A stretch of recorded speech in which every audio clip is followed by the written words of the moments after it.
everyone. So in this video we will see that how we can edit any information in the existing accounts.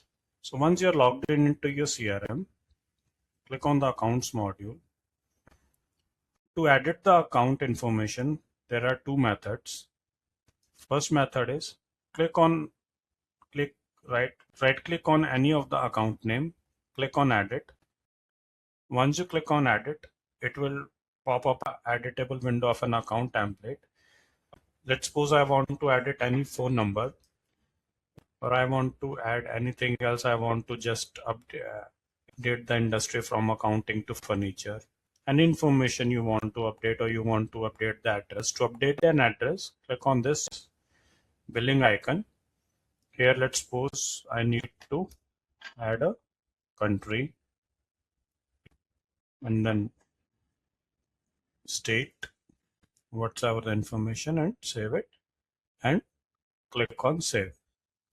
So this is the first method how account can be edited. And the second method is click on the account name. It will open a detailed account view. Click on the hamburger icon and then click on edit.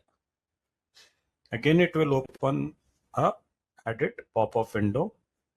Make the changes in the account, whatever changes you want to make. Once changes are made, click on the save button. So this is edited. Thank you.